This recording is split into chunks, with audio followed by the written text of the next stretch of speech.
Vamos conversar sobre as 4 transformações que a gente utilizou como exemplos para os conceitos exergônico, endergônico, exotérmico e endotérmico. A primeira transformação foi sulfato de cobre sólido mais água líquida, dando íons cobre aquosos mais íons sulfato aquosos. Essa foi a transformação da solubilização do sulfato de cobre em água. A gente viu que essa transformação era uma transformação exergônica. Exergônica. Sinônimo espontâneo, sinônimo permitido, sinônimo possível, sinônimo ocorre.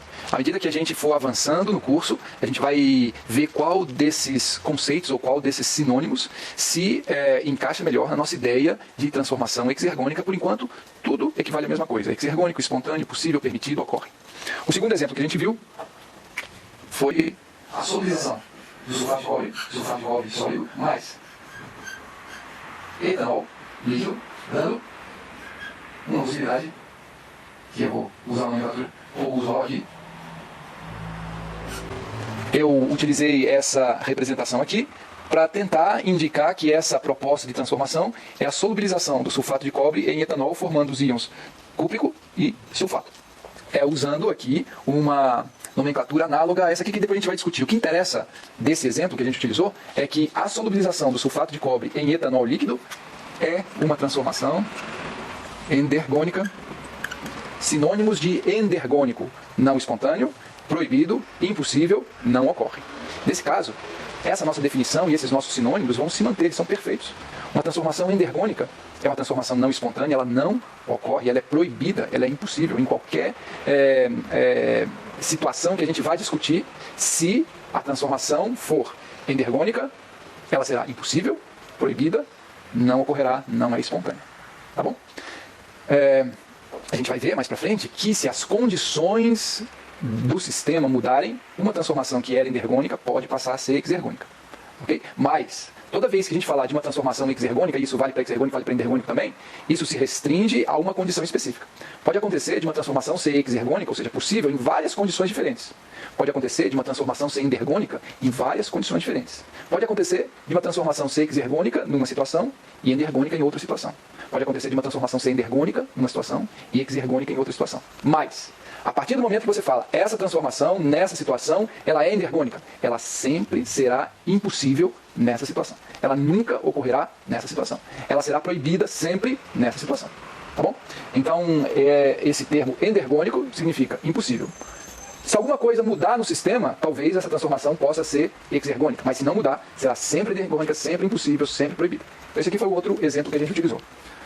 Agora, um outro foi a solubilização daquele sólido branco, que era o NaOH mais água líquida, dando Na mais aquoso mais OH menos aquoso. Esse exemplo foi aquele exemplo que promoveu a elevação da temperatura. E a gente usou um termo que nós vamos nos referir a esse tipo de transformação, que faz a temperatura do sistema tender a se elevar, e por causa disso o sistema em contato térmico com o ambiente faz o sistema perder energia na forma de calor para o ambiente. Esse tipo de transformação que tende a esquentar o sistema, a gente vai chamar de transformação exotérmica. Nesse caso específico, quando a gente misturou o NaOH sólido, soda cáustica, com água, houve a transformação. Então a observação da ocorrência da transformação nos garante que a transformação é exergônica. Então essa transformação exergônica e exotérmica. Então nós vimos a transformação da solubilização do NaOH em água. Então a gente pode dizer que a transformação é exergônica. E pelo fato dela ter elevado a temperatura do sistema, ou seja, feito o sistema perder energia na forma de calor para o ambiente, a gente diz que ela é exotérmica. O outro exemplo que a gente viu foi HPO4, Na2HPO4 sólido mais água líquida, dando HPO4 2 menos mais 2 mais aquoso. O outro exemplo que a gente viu no outro sólido branco, isso aqui é o fosfato, o nome é esquisito, a gente chama fosfato bibásico de sódio. Depois a gente vai discutir isso um pouco. Esse era o sólido que a gente usou. Nós vimos que ele dissolve em água. Então formam-se os ânions, fosfato bibásico, e 2 partículas de sódio, do íon sódio. Esse fenômeno aqui é um fenômeno que a gente presenciou, a gente testemunhou, a gente observou a ocorrência. Então a gente pode dizer que ele é um fenômeno exergônico. Agora, ele fez o sistema esfriar. Então, e a partir do momento que o sistema começou a esfriar, como ele estava em contato térmico com o ambiente, ele começou a receber do ambiente energia na forma de calor. Esse tipo de transformação a gente chama de transformação endotérmica. Ok? Então esses aqui foram os 4 exemplos de transformações que a gente... Os 4 exemplos que a gente analisou nos 2 primeiros vídeos. Transformação exergônica, transformação endergônica, transformação exergônica e exotérmica, transformação exergônica e endotérmica. Ok? A gente utilizou esses 4 exemplos para destacar o significado desses 4 termos. Exergônica, endergônica, exotérmica e endotérmica. São coisas diferentes, eles transmitem ideias diferentes. E é muito importante que vocês memorizem a associação, a relação entre a palavra e a ideia e a situação. Tá bom? Ótimo, tem tanta coisa para a gente discutir sobre isso. Tanta coisa, e nós vamos discutir com bastante calma cada um dos aspectos desses 4 exemplos. Agora eu gostaria de chamar a atenção de vocês para um tipo de convenção que a gente vai usar sempre, até o final do curso. Esse tipo de convenção aqui, algumas coisas, setinha, outras coisas. Esse tipo de convenção, ele é utilizado para tentar representar uma transformação. Na verdade, o melhor, gente, é a gente, toda vez que encontrar alguma coisa, uma setinha, outras coisas, a gente analisar isso, ou a gente interpretar isso, como uma proposta de transformação.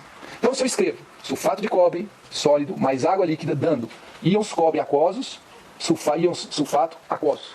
Isso aqui tem que ser interpretado. Essa é uma proposta de transformação que envolve a solubilização do sulfato de cobre em água, formando as espécies interagindo com as moléculas de água. Então isso aqui é uma proposta de transformação. É como se eu estivesse propondo isso aqui. Isso aqui são os reagentes que vão se transformar em produtos. Ou então, a mesma coisa de falar, um jeito diferente de falar a mesma coisa.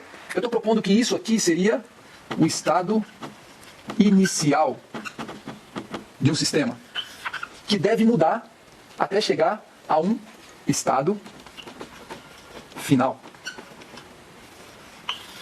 É a mesma coisa. Ou ainda, eu posso dizer, esse aqui é o estado 1 e esse aqui é o estado 2. Então, essa forma de representação tenta indicar uma proposta de evolução do sistema do estado 1 para o estado 2, do estado inicial para o estado final. Uma situação onde o sistema muda de composição e deixa de ser composto por reagentes e passa a ser composto por produtos. Todas essas formas, reagente, produto, estado inicial, estado final, estado 1, estado 2, são maneiras que a gente tem de propor uma transformação de um sistema, uma evolução do sistema. Tá bom? Como a gente viu que essa proposta de transformação ocorre, porque a gente testemunhou, a gente viu ela acontecendo, a gente pode dizer que essa proposta de transformação é exergônica. Ok? Mesma coisa aqui. Encarei esse esquema. Eu interpreto isso como uma proposta de transformação. Sulfato de cobre sólido se solubilizou em etanol líquido, formando os íons e interagindo com moléculas de etanol. Essa proposta de transformação, esse é o estado inicial, esse é o estado final, esse é o estado 1, esse é o estado 2. Esses aqui são os reagentes, esses aqui são os produtos. Essa proposta de transformação a gente viu acontecendo? Não. E no momento, pelo que a gente discutiu até agora, que é um ponto extremamente inicial e simplificado, o fato dela não ter ocorrido, a gente diz que ela é endergônica. Então essa transformação aqui, ela é impossível. Eu sei que ela, de fato, é impossível. Tá certo? A gente vai discutir bastante isso ainda. Mas essa proposta de transformação não aconteceu, então ela é endergônica.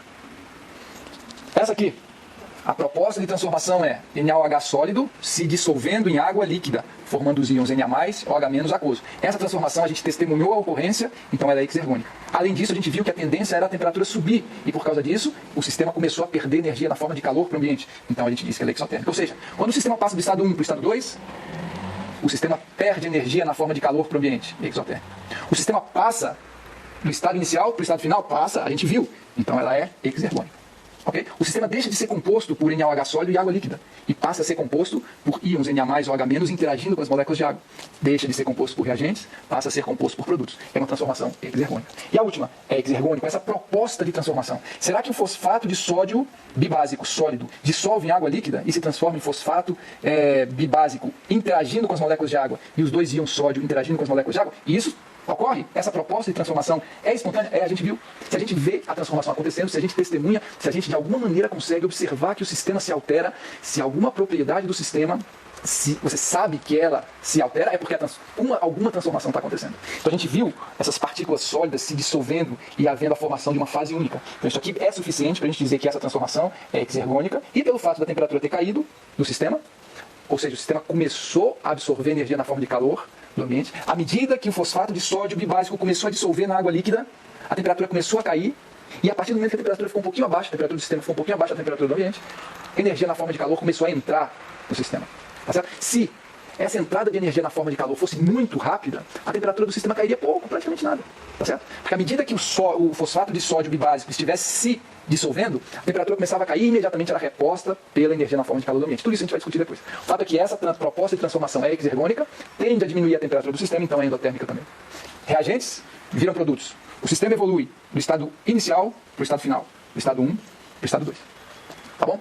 Então, esse é o primeiro ponto, gente. A gente vai usar esses esquemas, na verdade, eu diria que toda a biologia molecular se utiliza dessas propostas de transformação. E por que acontece isso?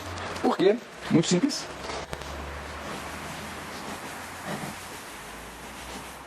o grande desafio da biologia, um dos grandes desafios da biologia, é entender como ocorre isso. Zigoto, organismo adulto. Outro grande desafio é entender como ocorre isso. Indivíduo, população. Então, esses esquemas aqui também são propostas de transformação. Essas duas propostas de eventos também podem ser analisados do ponto de vista da termodinâmica. Só que vocês devem desconfiar que esses sistemas, eles são muito mais complexos do que esses exemplos que a gente usou. Né? Então, quando a gente fala de um zigoto se desenvolvendo num organismo adulto, a gente está falando de centenas de milhares de transformações simples como essas, mas que em conjunto resultam num comportamento extremamente complexo, que é uma célula se desenvolver num organismo multicelular. Muito além, ou é uma potência dessa complexidade, é essa aqui. Quando a gente tenta analisar, e é possível analisar do ponto de vista termodinâmico também, você tentar estudar esse fenômeno de um indivíduo virando uma população. Como uma comunidade se expande, cresce. Isso aqui também é uma proposta de transformação. Muito mais complexa que essa, porque engloba essa. E muito mais complexa que essa, porque engloba centenas de milhares, milhões, centenas de milhões de pequenas reações. Tá bom? Mas do mesmo jeito que isso aqui é uma proposta de transformação, essa aqui também é uma proposta, essa aqui também é uma proposta. Esses esquemas de setinhas são utilizados para isso, para propor evoluções de um sistema. E só para terminar esse vídeo, vocês já devem ter percebido qual o principal ponto que torna essa proposta de transformação diferente dessa. Essa proposta de transformação diferente dessa. Nessa proposta de transformação, todos os agentes estão aqui. Todos os participantes estão representados aqui. As moléculas de água, o sulfato de cobre sólido, aqui eu tenho o íon cobre com várias moléculas de água interagindo no íon cobre, é por isso que eu represento íons cobre aquosos. As moléculas de água estão aqui, elas estão em volta dos íons cobre, tá certo? Formando uma camada que a gente chama de camada de solvatação, que permite a solubilização das partículas. Estão aqui, estão também as moléculas de água, estão em volta do íon sulfato. Então os agentes estão todos representados aqui. Eu poderia dizer que isso aqui é uma transformação balanceada do ponto de vista da massa. O que estava aqui, existe aqui. Agora, quando você analisa isso e isso, não está representado um participante fundamental dessas duas propostas de transformação, que é o ambiente. Esse sistema, um zigoto virando um organismo adulto, obrigatoriamente é um sistema aberto, que precisa receber massa do ambiente, precisa devolver massa transformada para o ambiente. Mesma coisa aqui. O indivíduo só consegue crescer e chegar a ser uma população se ele estiver interagindo de uma maneira eficiente com o meio ambiente. Então, enquanto esses exemplos, esse aqui, os dois que eu apaguei, a gente poderia avançar na análise do ponto de vista de sistemas fechados, trocam energia, mas não trocam matéria. Nesses dois exemplos de proposta de transformação, a gente tem que assumir obrigatoriamente sistemas abertos. Trocam energia e trocam matéria. Tá certo? Então, nesse aspecto, sob esse aspecto, dentre vários outros aspectos, essas duas transformações são radicalmente diferentes no nível de complexidade desses outros 4 exemplos que a gente deu, mas elas também, e se não fosse assim não teria sentido a gente estudar termodinâmica, elas também, apesar de muito mais complexas, se submetem à análise termodinâmica. A gente consegue avaliar, especular sobre propriedades dessa transformação usando os termos exergônico, endergônico, exotérmico, endotérmico, aumento de entropia, diminuição de entropia, que a gente ainda vai ver. Então, já se acostumem a gente utilizar toda hora de esquemas que propõem transformações. E sobre essas propostas de transformação, a gente testa todas as nossas especulações e observações e conclusões e previsões. Tá bom?